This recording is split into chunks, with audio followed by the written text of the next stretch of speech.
तो चलिए आज हम बनाते हैं कुछ नया। आपने बहुत सारी तंदूरी चीज़ें खाई होंगी, लेकिन क्या आपने कभी तंदूरी रायता बनाया है? नहीं ना। तो चलिए आज हम बनाएंगे बहुत ही मज़ेदार तंदूरी रायता। सबसे पहले बाउल में शामिल करेंगे 1 कप दही। इसमें थोड़ा सा पानी शामिल कर लेते हैं क्योंकि रायता इतना गाढ़ा नहीं होता।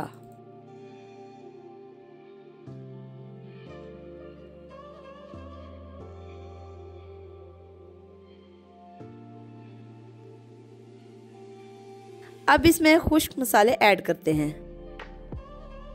1 चम्मच सुरख मिर्च पाउडर, 1 चम्मच काली मिर्च पाउडर, 1 चम्मच नमक। अब शामिल करते हैं आधा कप कटा हुआ प्याज, आधा कप कटी हुई बंद गोभी, 1 से 2 अदद कटी हुई हरी मिर्चें,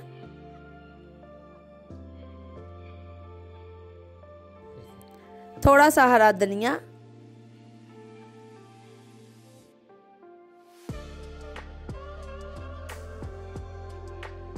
अब इसको अच्छी तरह से मिक्स कर लेंगे।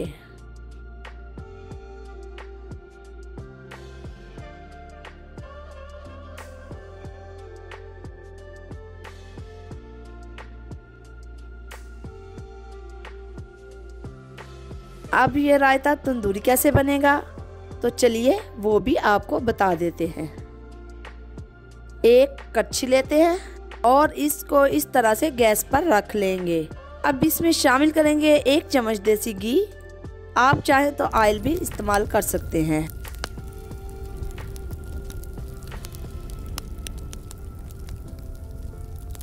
अब इसमें डालेंगे 1 चम्मच जीरा, जिसके बाद इसमें थोड़ी सी आग लग जाएगी, लेकिन आपने घबराना बिल्कुल नहीं है। थोड़ी सी हल्दी शामिल करेंगे। देखें बिल्कुल तंदूरी जैसी खुशबू आना शुरू हो गई है। अब इसको डाल देंगे दही के रायते में और ढककर 5 मिनट तक छोड़ देंगे ताकि जो धुएं की खुशबू है वो रायते में चली जाए। माशाल्लाह माशाल्लाह कितना प्यारा कलर आया है। हमारा तंदूरी रायता तैयार है। आप चाहे तो इस रायते को पराठे के साथ भी खा सकते हैं या फिर चावलों के साथ भी। एक मरतबा फिर से इसको अच्छी तरह से मिक्स कर लेंगे। आप भी इस रेसिपी को घर में ज़रूर ट्राई कीजिएगा। हमारे चैनल को सब्सक्राइब करना मत भूलिए। शुक्रिया।